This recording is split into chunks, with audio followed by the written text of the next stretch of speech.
Hey, how's it going? It's the Hook Better Leads podcast, and my name is Tim Brown. Today I have Tom Reber on with me. How you doing, Tom? I'm doing great, man. How you doing? I'm doing very well. I've been really enjoying your videos on being more profitable, particularly for contractors. I think this is going to be useful for everyone today. We're talking about how contractors can be more consistently profitable, and I'm excited to pick your brain on this. You obviously talk to a lot of contractors. His YouTube channel is the Contractor Fight. He's been helping contractors be more profitable for how long have you been doing that stuff for? Oh, we started coaching people around 2012, right around 2012. there.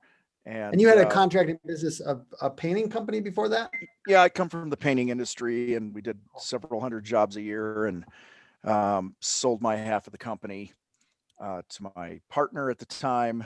Cool. And here we are, doing what we're doing in the Contractor Fight. So yeah, I've been there, man. I've been kicked around a lot, been punched in the face with this business thing. I've been on the top selling millions. Everywhere in between. I've been bankrupt, and I can tell you it's a lot better to have money than to not have money. So we talk about money all the time in our community. It's like, Tim, in our world, there's taboo topics, and money's usually one of them, right? And so we totally go against the grain there and get real with it. I think that's like the first step in being profitable, probably, to be able to like get rid of the stigma of actually just talking about it. I know that a lot of contractors, we love talking, a lot of companies, right? We love talking about revenue. Revenue is not as taboo. You could talk about revenue all day, but you ask somebody, okay, how much are you keeping? That's a different. Well, revenue is that vanity metric, right? Just like the number of likes you got on a post, right? But I've worked with a guy several years ago who had a $4 million business, and he had 40 grand in profit. I'm like, I'd be looking to hang myself if that was my business, so it's a lot of work to be only getting paid. It is, a lot of guys get on the hamster wheel and they don't talk about profit enough, or they throw out BS excuses for why they can't be more profitable. Things like, well, I just can't get the going rate, or or I gotta sell my work at the going rate, or I just want to be fair to my customers. And they think that if you're getting too much profit, you're not being fair to your customers. You're being a snake. And that's BS. Because listen, if you have a business, it's your duty to make as much money as you possibly can. Not because you're an ogre or some jerk sitting on the top of the mountain looking down at all the little peasants in the village. Okay. But the more money you make, the better you can serve your employees, better you can train your team, the more you can stand behind your work, the more value-added stuff you could do for your client base. And so profit is a good thing, and it gets a bad rap. And then there's also this BS out there that I don't know where this came from, but everyone's like, well, you price up your work and then you put 10% on and get a 10% profit. All right. I don't know about you, but if I'm doing $100,000 project, I better be making more than 10 grand on that puppy. Or it ain't worth it. It's just simply not worth it with all the risks that we take as contractors. Yeah. So from what I understand, the number one thing that you say to do here is make a decision. So I guess we might be asking you, don't listen further in this episode unless you might want to make a decision, this podcast, this video, to be profitable. If you don't want to be profitable, don't watch this. Don't listen. But I wanted to clarify something before we get into this, the meat and potatoes here, which is profit versus like owner's pay and like owner's draw. Yeah. Because, I've got different people telling me different things, smart people that are like, oh, the profit doesn't matter as much. Like, just make sure you get paid well. And that could be separate, being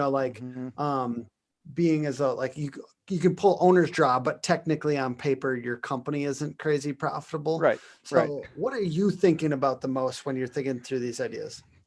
Yeah. Well, listen, this is why you need to have a good CPA and a bookkeeper and stuff, right? Because they know how to save you money on all the taxes and how to classify things. And so I'm not going to pretend to be one of those here, but for us, what you're referring to, profit as a decision, is the first law the Contractor Fight Profit Creed.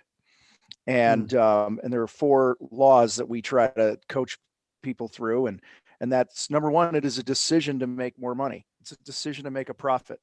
And so we always start with, first and foremost, that gross profit amount. You know, you do $10,000 job. We believe that if you don't have at least $5,000 left after you produce the job to pay your overhead, salaries, you know, net profit, all that other shit, then you ain't charging enough in most cases. And so it starts with the gross profit, choosing to price your work for a 50% or better. And then to answer your question more specifically, in our programs, just to keep it simple for people, and I know there's draws and there's salaries and all this other crap, we actually make it where whatever you are paying yourself, taking home as the owner, however you classify it, that's an overhead. Okay. Anything above and beyond that and all the bills getting paid, we call net profit, which I define net profit as the financial pat on the back for doing everything you had to do to run the damn business. And that should not include your salary. You've already been paid. And listen, there are, you know, I remember back in the Great Recession, there was a year there where our goal was simply to break even. All the salaries were paid. I was paid, you know, and our goal was literally like just zero out. As long as we could zero out, not go into a bunch of debt, it was a win. And sometimes there's seasons of business where that's a goal, but ultimately you should be trying to make as much true net profit as you can so that you can reinvest back into the business. You know, marketing, you know, people, training, shit. If you want to buy a boat, buy a damn boat, you know, or whatever you want to do. It's your money, right? You want to share it with your team. You want to support a charity, whatever. That net profit to me is above and beyond. Okay, that's good. That's a big distinction here at the beginning. So this is beyond you making money. So not only are you making money, the company has a store of money. And that also, like, that speaks to saleability. Let's say 10, 20 years down the line, for some of us, and then for some of you, it might be sooner, right? Like, keeping that as a goal that I want real profit on the books. And towards the end of your business, obviously you want that to kind of slowly go up before you sell. That's kind of from what I understand. But okay, so we got the 4 steps. Let's talk through the 4 steps of being profitable. It starts with decision. And then what else? Yeah, it's the decision. Let me cover that super quick here. Like, just like being healthy is a decision, profitability is a decision. And a lot of guys make the excuse, so I don't know my numbers. I'm not good with math. I'm not good with this. The going rate is this. Can't get more than that in my area. Can't get more than that in my industry. And that's just BS. Okay. So I want anybody listening here, you being profitable and really checking the money box in your life is absolutely 100% a decision. Once you decide to do it and take the steps needed to be profitable, you will. Second part of our profit creed is that profit is always the result of proper planning. And I'm talking planning, you know, your marketing, you know, who's my ideal client? You know that, doing what you do. What's the ideal type job? What are the, you know, when I'm job costing, what jobs kick our ass? Which jobs do we kick ass on?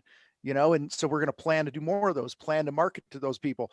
It's planning a good sales process and having that in place. It's pre-job planning. It's job costing. It's all the things that go into producing the work, not just producing the work, but also selling the work, attracting the leads. So you got to take some time to plan and really map out where you want to go. And sadly, most contractors are reactive instead of proactive. And so, and then we get in the third part of the profit creed here is, and I don't know, this might have, I shouldn't have put these in any order, to be honest. They should just be bullet points and not numbers, but they are. No, that's all good. Okay? It's all good. Because to me, they're all equally important, but profit never follows a victim mentality. You're not going to be as profitable as you want to be, as your goals are, if you're walking around being a little kitty and, you know, being like, you know, woe is me and the world's out to get me and everybody's cheap, can't find anyone to work. Because the more you put your attention on that crap, the more you attract it. Our reticular activating system does that to us.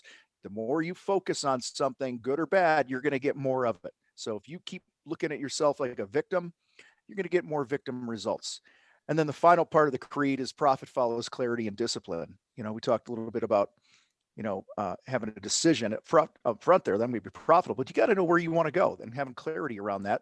And then having the daily discipline to implement the stuff, the activities, those disciplines, that's why they call it that, to get you closer to where you want to go. And it's that simple, man. You do these 4 things, you're going to be making more money pretty quickly. That's good. I love it. And I particularly appreciate the kill victim mentality, because basically no matter what order this is in, that's something we can all do today. Stop being a whiny little bitch. Start acting like you are going to win. Start acting like you just, frankly, this is a good thing. As long as you're an ethical person, Right. and like you really care about your customers, then it's very good for you to win. Like the mindset of, I'm assuming you are, because I think like 98% of the contractors out there are ethical, at least Absolutely. 80, right? I would say 99% are good human beings that that bend over backwards every day to serve people, yet their lack of profitability and financial success stems from what they believe about themselves and the value they bring and what they're worth. And I see a lot of guys undersell themselves. I used to do this. I remember it'd be like 11 o'clock at night. I'd be typing up an estimate and it'd come out to like, I remember this one in particular. This happened hundreds of times, but I remember this one time in particular. I was typing it up and my software said it came up to like 12,300 or whatever, right? $12,300. And I was about to hit send and I went, oh man, I'd like to make that first number of the 12. I'd like to make it an 11. So it didn't seem so expensive. And so I dropped my price to like 11,800, whatever it was. And I hit send. So there I was negotiating against myself because I thought it was expensive. That's my own shit in my head, right? I thought it was expensive. But what I failed to know is that we all have a different view of what a lot of money is. And you can't project your own views if you're onto somebody else. You know what I'm saying? And that's what I was doing. So I was negotiating against myself, sharpening my own pencil. and I sent it, went to bed. Next morning I woke up and I don't remember the exact numbers. I know it was a lot more, but they were like, oh yeah, let's go with it. Thank God. This is like way cheaper than we thought. We thought it was gonna be like 25 grand, and they were ready to spend 25 grand. And at the time we were probably pulling a 25, 30% gross profit on our work. So it was grossly underbid, and that's when we were on the hamster wheel, man. We were just really busy, a lot of money, a lot of work coming in, but we didn't have much to show for it at the end of the day. And it all stems from the fact that I didn't believe I was worth it. And so, I encourage people, man, you got to get out of your own way and bag that crap. Like, can't get that in my area, can't get that price in my industry. I did a video a long time ago on Contractor Fight TV on YouTube, talked about how charging the going rate is killing your business. Because here's what happens, Tim. Most contractors don't know their numbers. Most contractors struggle with their value. Most contractors, and I've worked with hundreds of contractors over the past few years, and almost every single one of them that comes into our programs initially has to damn near double their pricing when they come to us and they finally see the light, they see the numbers, they see what they're really making, what they're not making, the risk and all this other stuff. And damn near 9 out of 10 times, the guys are like, I got to double my prices. So here's the problem with that. The people that don't have that education, right? They're not listening to a podcast like this. They're not looking at a video. They're not part of a mentoring program or whatever it is. They're out there on their own. They're winging it. And a lot of guys think as long as I have checks coming in, I'm making money, right? And so, and then they ask their buddy in line at the paint store or the lumber yard, hey, what do you charge for this? What do you charge for this? So you got all these guys that don't know their numbers, all talking about the going rate, yet they're all not making enough money. So why the hell would we pay attention to the going rate? The only rate that matters is your rate. Okay. And based on your goals and where you want to go and how you define success. So charging the going rate worst thing you can do. Totally. So, what really drives, we all tell ourselves these stories partly because of the no's. I think we get no's enough times and we said, okay, well, I got 3 no's at 15K or whatever it happens to be, or 20K. And so I'm going to lower my thing because I don't want my people to be out of work. But then when I talk to them, I ask them how far out their jobs are, and they're saying 3-6 months. They're saying, Right. some contractors have stuff out 6 months, but they're afraid to raise their prices. So what would you say is a good, I know there's so many different types of contractors out there, but as far as like the queue of work, how short is the queue? Does this have anything to do with when it's time to raise prices? If the queue of work is 3 months or 6 months long, does that ever play a part in how, when you tell people? Yeah. Well, again, I think it depends on the trade. I grew up and cut my teeth in the painting world with my family and my own businesses.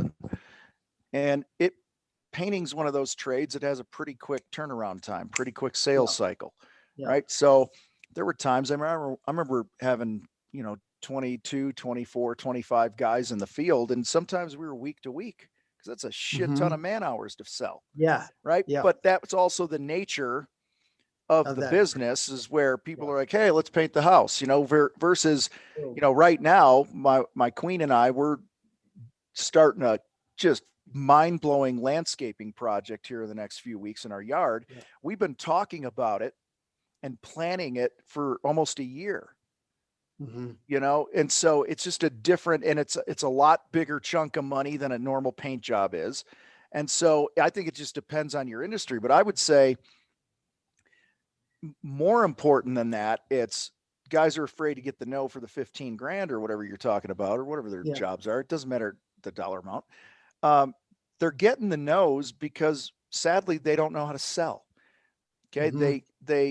There's 2 things here, and you being a marketing guy, you've probably heard this, and I heard this analogy a million years ago, that when your marketing is done right and you're attracting the right prospects and you're making it all about them, it's like golf. It's like driving the ball down the fairway, and good marketing will get the ball really close to the cup. Yeah. Okay. So that by the time you get on the phone or have a sales appointment with somebody, it's just a short putt because the marketing's done the heavy lifting. And so it's a twofold problem with this whole sales thing. It's your marketing. If you're a contractor and listening to this, I love you. Please know that I love you, but chances are your marketing blows beanbags. Okay. So it's like, because you think that I'm just going to scatter a bunch of shit out there to the world, but you don't have a strategy. You don't know who your ideal client is. You're not investing in somebody like you, Tim, who's going to go and take that brand to the next level and tell the right story and attract the right people. So that's the first part of the problem. The second part of the problem is most contractors don't know how to sell. And that's okay, because none of us know how to sell or do anything until we're taught. Right. Yeah. So, and when most guys sell, they go out and they make it about them. My experience, we don't subcontract our work out. We use the best materials. We have X amount of years in the business. And there are all these things that we think are important. And when we train people how to sell, we start with the motive. What is your motive for wanting to do the project? What are the reasons you want to buy? And then we have a great conversation around those things, and ultimately sell a shit ton of work to the right people who actually pay 2 to 30%, 50%, 100% more than quote unquote the going rate, because you're connecting with their motives. Yes, exactly. Because otherwise it feels like a transaction, but otherwise like it's almost like a little bit of consulting of like, if you're tailoring it to them and their needs, and you're hearing their pain and the pleasure or the reasons that they're choosing this, then you feel much more connected. They feel more connected to you. Yep. Which I think is the same. It can transfer into marketing. I always think, like, literally, I've studied sales. I'm not like the guru on it by any means. I'm more of a marketer. I like the soft behind the computer stuff. Right. But everything that I've learned on sales really is transferred into like how I'm thinking about marketing. And I think all marketers should study sales, because what we're doing in you learn the sales techniques. You're just doing that at scale and marketing. Except with, the softer top of funnel stuff that's like a little bit more just like, how can I solve problems earlier before they even care about us, Yeah, well, listen, let me give you a real life example from my company, the Contractor Fight. Okay. Yep. This is where sales and marketing to me are one. They really are. We have a sales page, and I know I'm talking online marketing here and shit like that. Yep. That's fine. But good marketing, this is why guys need to invest in marketing. I think you need to be spending money on marketing, and there's other things you can do that, aren't a lot of money, but good marketing will close the deal for you. So we have a program called the 100K Contractor, and the headline of this, if you go to our sales page, it's not, we coach thousands of contractors around the world. We have so much experience. We this, we that. Okay. That's how most marketing is done. We're awesome. Like, whoever's listening to this, go look at your top 3, 4, 5 competitors and your website. Chances are it's all about you. Yeah. Okay. You go to my sales page here, and the big ass headline is "Stop stealing time and money from your family." It's about them. Okay. Yeah. It's about them. And we go through and we talk about, hey, most contractors are barely scrapping by. Okay. Think about it. And one more thing thing to note, you're also leading with pain. Exactly. And people buy for one of two reasons, pain or pleasure. Yeah. That's it. And you're understanding them deeply. You're empathizing deeply with your audience and leading with both very you focused and you're understanding their pain, which I think is something more contractors could consider when they're writing their headlines as well. Yeah. And listen, one of the things on here is just think about is a small contractor when has their hand out looking for money, your subs, your employees, your vendors, your customers, your family, the doctor, the insurance guy, your lawyer, the IRS, the state, like we are painting a picture for this person. So by the time, and this isn't bullshit, this is shit we help people with, but we have to get that attention that when somebody sees one of your marketing pieces, if it's done right, they're going to have one of two reactions. Either, wow, that's totally me, or, that ain't me. Yeah. Right? That's it. Like, that's totally me. Yeah. That's not me. And either way causes a decision, right? We had a billboard to alienate their audience. Like when they're, you want to alienate them. That's the point. Yep. You want to be polarizing. You want the wrong people to get the hell out of your life and move on. Good. All right. And so, dude, so here, let me give another example of making it about them. Years ago, this is early 2000s. We were doing, 300, 400 painting projects a year. And we had a billboard in town and it said, and it was in a super prominent place. And I was lucky to get it. I got it at a huge discount and kept it for 4 years. And it said something that I sold the company and I don't have all the collateral anymore. It was on my old computer. So I'm going from memory, but it said something like, yeah, we've painted over 25,000 rooms, ... but yours is the only one that matters. Okay. So that's a way that we're blending the fact that, hey, we got a lot of experience, but we really only care about you. Our sales process, here's what's funny. All of our competitors would go in and talk about how great they were and quality and this paint and this and this and this. And people would say to me, Tom, why should we hire you guys? And I'd say, that's a great question. I said, and I'll spare you the whole word tracks that I used right then for this story. But basically it came down to, I'd be like, Tim, we found, here's pain, right? Pain and pleasure. We found that most people, when they hire a painting contractor or whatever contractor, they're pretty happy with the paint job. They're just not happy with all the things that surround the paint job, like the communication and the cleanup and the overall experience, and wondering what the next step is and when they're coming. Are they coming? When do we pay you? And all this other crap.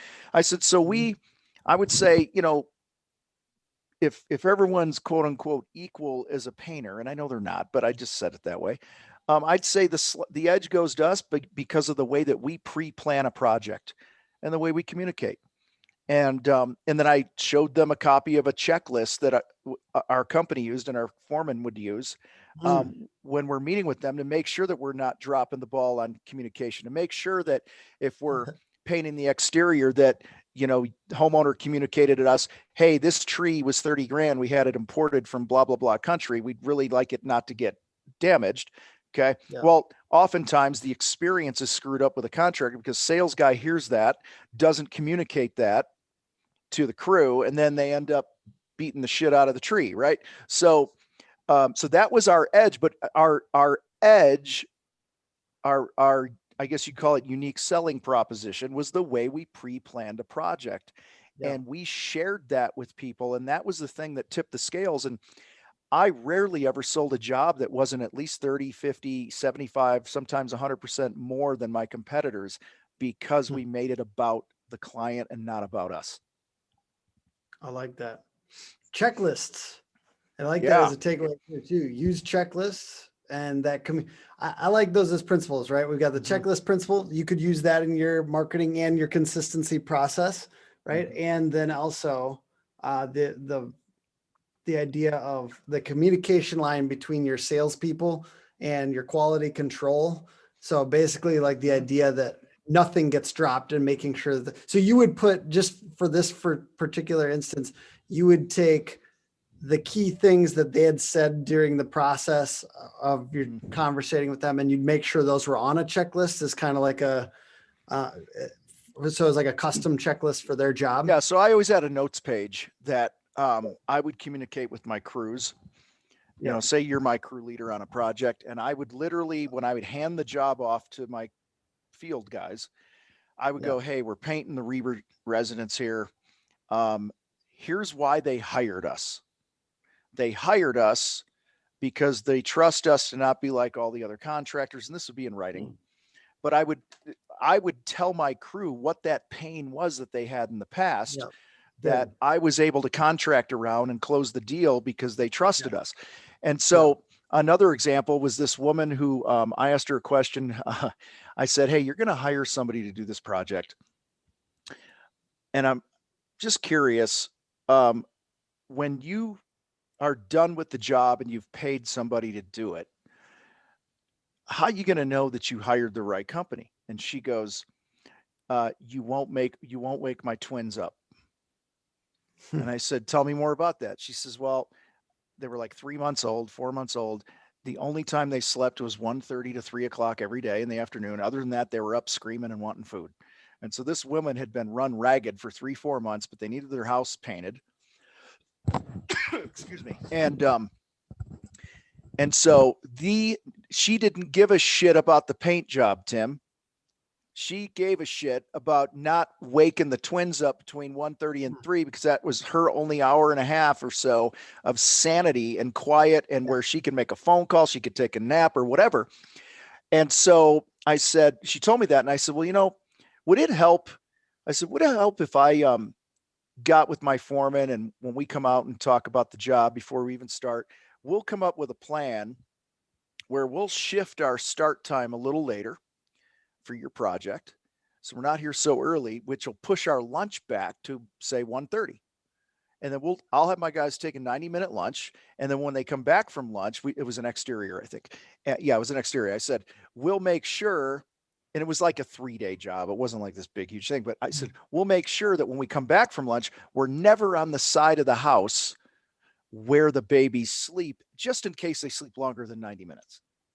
And she's like, you would do that? I go, yeah. She goes, you're hired. Boom. And we were like twice as expensive as every damn company, because it was about her. It was about her needs. And so, guys, there's so much money sitting out there for a contractor, for any business, if you really learn how to connect with somebody's motive. That's very good. I love that. Well, Tom, I feel like this has been super great. It's kind of a primer on folks, contractors, to be more consistently profitable.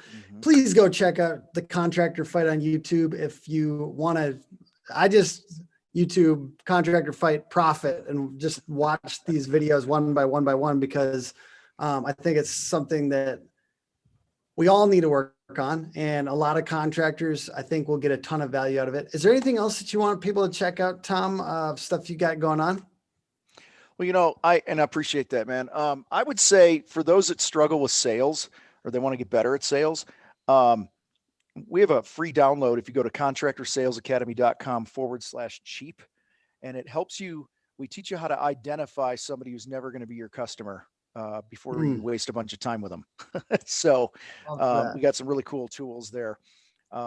Because listen, we only have so much time in the day. We want to spend time in the sales process with people that are not tire kickers. We want to spend time with people that are truly our customer, and we teach you a way to figure that out without wasting a bunch of time running around and wasting gas and time and revising estimates and all that other shit. So contractorsalesacademy.com/cheap.